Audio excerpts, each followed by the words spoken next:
గడియారం సాఫీగా నడవాలంటే, సుఖమయ జీవనం గడపాలంటే ఆరోగ్యం ప్రధానాంశం. అలాంటి ఆరోగ్యాన్ని కాపాడుకుంటూ 6 పదుల వయసు దాటి ఆనందమయ జీవితాన్ని గడుపుతూ సమాజానికి సేవ చేస్తూ ఉన్నత భావాలతో వెలుగొందుతున్న సీనియర్ సిటిజన్స్ను పలకరించబోతోంది TV7 స్వీట్ 60+.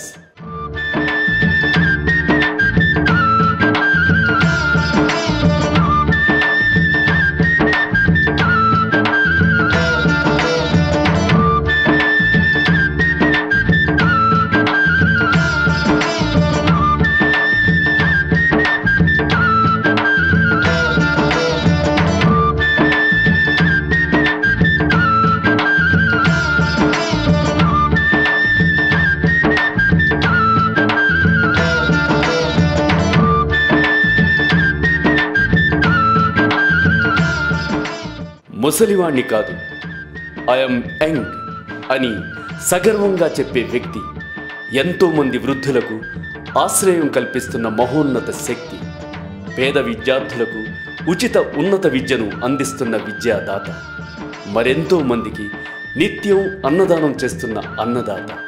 ఈ గొప్పతనం తనది కాదు, బాబా దయేనని చెబుతున్న ఘంటా నారాయణ స్వామీజీ ఈనాటి మన స్వీట్ 60+ స్వామీజీ గురించి అతని మాటల్లోనే.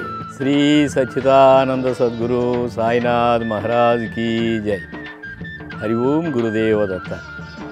నేను 1948 ఆగస్టు నెల 5వ తారీఖున కృష్ణా జిల్లా కైక్లూరు మండలం వింజనలాక్ అనే గ్రామంలో నా జన్మత. నేను అక్కడ సంచరించినటువంటి ప్రదేశం.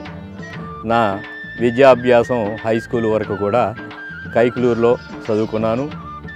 దాని తదనంతరం వెస్ట్ గోదావరిలో PUC బీకామ్ DNR కాలేజీలో చదువుకోవడం జరిగింది. అప్పుడు నేను ఉద్యోగ అన్వేషణలో హైదరాబాద్ 1974లో వచ్చి 240 రూపాయలు తీసుకొచ్చి ఆ 240 రూపాయలతో 6 రోజులు జీవించి తదనంతరం శాండోజ్ ఇండియా లిమిటెడ్లో ఉద్యోగం చేస్తూ 9 మాసాలు గడిపిన తర్వాత దాని మీద కూడా నాకు విరక్త భావనతో సొసైటీకి సేవ చేయాలనేటువంటి సంకల్పంతో ఇవాళ ధనం మీదం జగత్ కనుక నేను వ్యాపార సరళిలో ఆ 74 నుంచి 83వ సంవత్సరం వరకు కూడా సెంట్రల్ గవర్నమెంటు, స్టేట్ గవర్నమెంటు రకరకాలైనటువంటి సంస్థల ద్వారా ట్రాన్స్పోర్ట్ కాంట్రాక్టర్గా ఉండి నేను కాలం గడపడం జరిగింది. అయితే నాకు అనిపించినటువంటిది ఏంటంటే, ప్రతి మనిషి చేసేటువంటిది నేను కూడా చేస్తూ ఉన్నాను. అది కాదు అసలు మన జీవిత ధ్యేయం. భగవంతుడు మన ఎందుకు సృష్టించాడు, మన ద్వారా సొసైటీకి ఏమైనా ఉపయోగపడాలనేటువంటి సదుద్దేశంతో 1983వ సంవత్సరంలో సాయినాథుడి యొక్క సచ్చరిత్ర నాకు లభ్యమైనప్పుడు దాంట్లో ఉండే సారాంశానుసారం నేను 1985లో దిల్సుఖ్నగర్ సాయిబాబా గుడి ప్రతిష్టాపన చేయటం జరిగింది. 86 వరకు నేను అక్కడే ఉన్నా. అయితే నా యొక్క సాయి చెప్పిన సూత్రాల ప్రకారం మానవ సేవే మాధవ సేవ అనేటువంటిది జరపటానికి నాకు స్థలం అక్కడ 1200 గజాలే కనుక నేను అనుకునేటువంటి అన్నీ కూడా అక్కడ సాధ్యం కాక నేను ఇక్కడ దేశముఖి అనే గ్రామంలో 24/8/2000 సంవత్సరం తెల్లవారుజామున 5:36 సాయినాథుడికి ఇష్టమైనటువంటి నామం, ధూపం, దానం ఆ మూడింటిని కూడా ఆ రోజున మొదలుకొని ఈనాటి వరకు 3 కోట్ల మంది సాయి ప్రసాదం స్వీకరించారు. నామ సంకీర్తన కూడా ఇది 13వ సంవత్సరం జరుగుతూ ఉంది. లక్ష్యం ఎంత పెద్దదైనా సాధించాలన్న ఆశయం ముందు చిన్నదే అవుతుంది. లక్ష్య సాధనలో ఎన్ని అడ్డంకులు, ఒడిదుడుకులు ఎదురైనా మొక్కవోని పట్టుదలతో ముందుకు సాగితే అది మన ముంగిట ఉండాల్సిందే. నారాయణ స్వామీజీ జీవితంలో ఎదుర్కొన్న ఒడిదుడుకులు. ఇప్పుడు మీరు చూసేటువంటి ఈ సాయి బృందావనం అనేటువంటి పుణ్యక్షేత్రం మనం 2000 సంవత్సరంలో ప్రారంభించుకున్నాం. అయితే మనం గ్రంథాల్లో చదివినట్లుగా మహనీయులు చెప్పినటువంటి విషయాన్ని బేస్ చేసుకొని మనం వెళ్ళటానికి మన ప్రయాణంలో ఎన్నో ఒడిదుడుకులు కలగటం సహజం. మరి 24/8/2000 సంవత్సరం దానికి ముందు తీసుకున్నట్లయితే నాంపల్లి ఎగ్జిబిషన్ గ్రౌండ్లో 1999లో సాయిబాబా గారికి ఇష్టమైనటువంటిది అన్నదానం. దాన్ని ఏ విధంగా చేసుకున్నామంటే షిరిడి సాయిబాబా నానావిధ పరిమళ రసమయి కార్యసిద్ధి కోటి నామార్చన. కారణం ఏంటంటే 11 కోట్లతోటి నామ సంకీర్తన చేసుకున్నాం. లక్షలాది మంది ప్రజలు భోజనాలు చేశారు, బాగానే ఉంది. 2000 సంవత్సరంలో ఏకాదశి కోటి నామార్చన అని చెప్పి 36 లక్షలు వెచ్చించి చేయటం జరిగింది.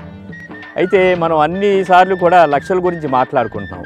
ఈ ఫండ్స్ ఎక్కడి నుంచి వస్తున్నాయి, ఎవరు ఇస్తున్నారు అని ఆలోచించినట్లయితే ఏ రోజున కూడా నేను ధనం గురించి ఆలోచన చేయలేదు.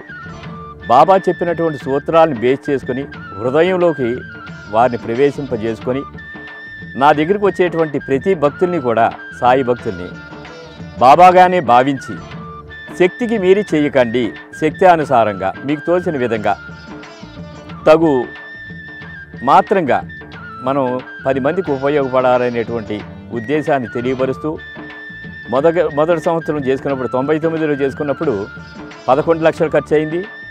మరి 2000 సంవత్సరంలో ఏకాదశి కోటి నామార్చన చేసినప్పుడు 36 లక్షలు అయింది. ఇవన్నీ ఎక్కడి నుంచి వచ్చినాయి అంటే నేను ఏ రోజున కూడా బాధపడలేదు. కష్టాలు అనేవి సహజ సిద్ధంగా వస్తాయి, కానీ ఆయన మీద పరిపూర్ణమైన విశ్వాసం పెట్టుకున్నప్పుడు మీరు ఒక్క అడుగు వేయండి, నేను 100 అడుగులు వేస్తానని బాబా చెప్పిన సూత్రానుసారంగా నేను ఏ రోజున కూడా బాధపడకోకుండా ఆయన మీద నమ్మికతో ఎన్నో ఒడిదుడుకులు వచ్చినా కూడా నేను ముందుకే వెళ్ళాను. అది నేను సక్సెస్ అయ్యాను. ఆరోగ్యమే మహాభాగ్యం అన్నారు పెద్దలు. ఆ మహాభాగ్యాన్ని పొందడం కోసం ఒక్కొక్కరిది ఒక్కో మార్గం. సరి అయిన దినచర్య, ఆహారపు అలవాట్లు, ప్రవర్తన ఆరోగ్య భాగ్యాన్ని పొందడంలో కృషి చేస్తాయి. ప్రకృతి ప్రేమికులైన నారాయణ స్వామీజీ దినచర్య, ఆహారపు అలవాట్లు ఎలా ఉన్నాయో అతన్నే అడిగి తెలుసుకుందాం. దినచర్య ఏ విధంగానంటే నేను నమ్మినటువంటి సద్గురు సాయినాథుడు, ఆ పరమాత్మ నేను అందరిలో చూడటం జరుగుతూ ఉన్నది. ఏ మతం కానీ, ఏ కులం కానీ, ఏ దైవం కానీ భగవంతుడికి రూపం లేదు, భగవంతుడికి నామం లేదు. అన్ని కులాలు, అన్ని మతాలు, అన్ని నామాలు కూడా పరమాత్మవే. అయితే బాబా చెప్పినటువంటి సూత్రానుసారంగా నాకు మొట్టమొదట చిన్నప్పటి నుంచి అలవాటు. తెల్లవారుజామున 3 గంటలకు లేవటం అనేది నాకు చిన్నప్పుడు కలిగినటువంటి అలవాటు.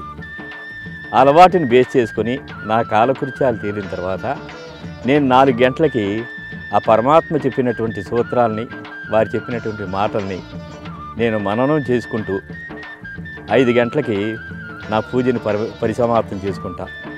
అక్కడి నుంచి కూడా ఉదయం ఒక కాఫీ తాగుతాను.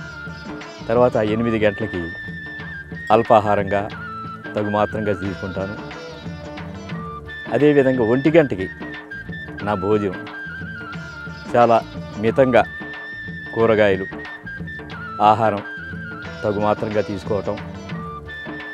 అదేవిధంగా సాయంత్రం వరకు కూడా ఏదో రకమైనటువంటి మానవాళికి సేవ చేయాలనేటువంటి సదుద్దేశంతో, సంకల్పంతో ఈ సాయి బృందావనం నాకు మహోన్నతమైనటువంటి ఆత్మవిశ్వాసాన్ని పెంచినటువంటి పుణ్యక్షేత్రం.